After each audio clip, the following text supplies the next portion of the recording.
Ângelo, pra gente finalizar essa pauta aqui e entrar na próxima, eu queria que você falasse do episódio que você vivenciou, que você viveu dentro da cadeia, a qual você falou aqui hoje que não pratica nenhum tipo de religião, você não frequenta nenhum tipo de igreja, mas você é um cara praticante, é um cara cheio de fé.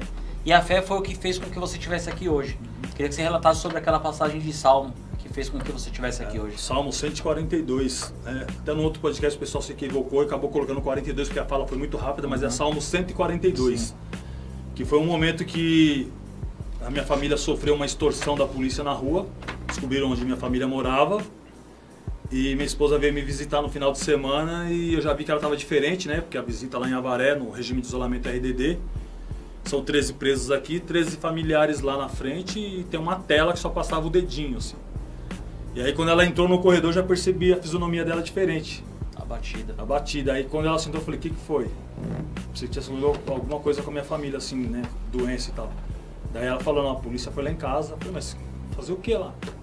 Aí falou, descobriram onde a gente mora e entraram lá de manhã com mandado de busca e apreensão, um documento. E saíram, chegaram às 6 da manhã e saíram de lá, era 3 e pouco da tarde. Levaram o carro, levaram a moto, levaram todas as joias, levaram isso, aquilo, tudo coisa de família, toda coisa minha. E aí tinha um prazo para pagar o arrego, o acerto, porque senão eles iam forjar droga na minha mulher. Isso deu processo lá em Santos, foi uma delegacia toda presa, porque eu tomei, mesmo estando preso, eu tomei o caminho legal, a via legal. Embora eu tinha diversos recursos para fazer. Sim. Estava tudo à disposição para fazer. Mas eu vincularia a minha mulher com uma coisa que era só minha. A vida delinquente, a vida torta, quem estava levando era eu. Minha mulher não levava uma vida torta.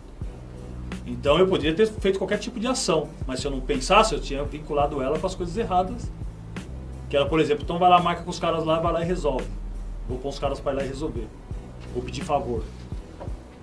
Não fiz isso. Até orientado também.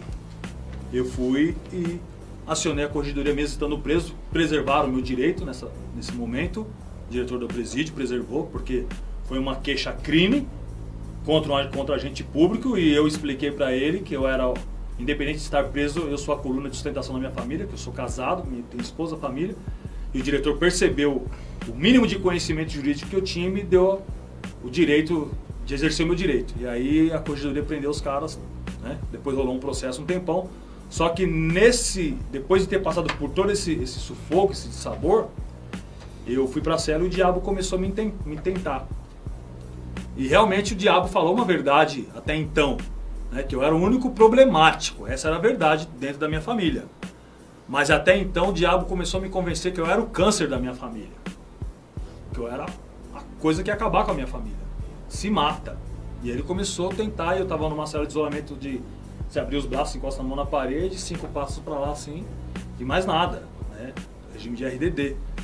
E aí eu comecei a andar e o diabo falando no meu ouvido, se mata, se mata, se mata, se mata, você é um câncer para sua família. E aí eu começo a ouvir Deus falar comigo, e eu tinha uma Bíblia católica vermelha, assim, que minha sogra havia me dado, em cima da cama. E não me lembro nem na época ainda de ter lido a Bíblia, né? Como eu li de verdade, né? E aí Deus começou a falar, lê a Bíblia, lê a Bíblia, lê a Bíblia, que a Bíblia tem sempre tem uma palavra para você. E o diabo falava assim, que lê Bíblia, tudo que é palavra da Bíblia vai te salvar, tudo que é palavra da Bíblia é boa.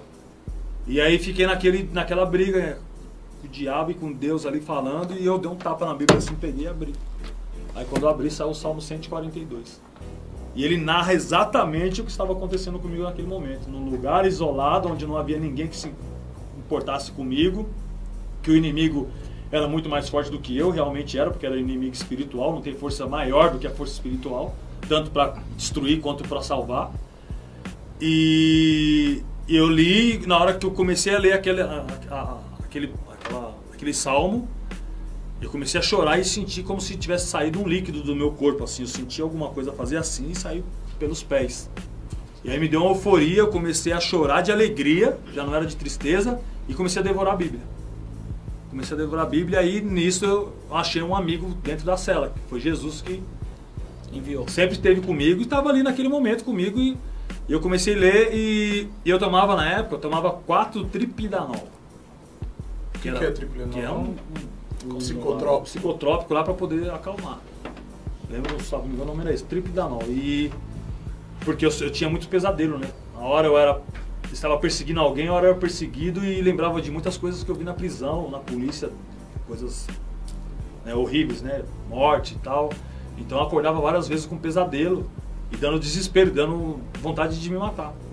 E nesse momento que eu fiz isso, eu estava já com um lençol na mão já com a ideia de colocar na janela e me matar, porque eu já tinha perdido 4 amigos ali no regime de isolamento. 4 caras não aguentou e morreu, se mataram.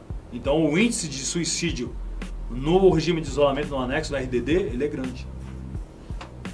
Porque é muita pressão. E aí quem realmente me salvou no regime de isolamento foi a palavra de Deus.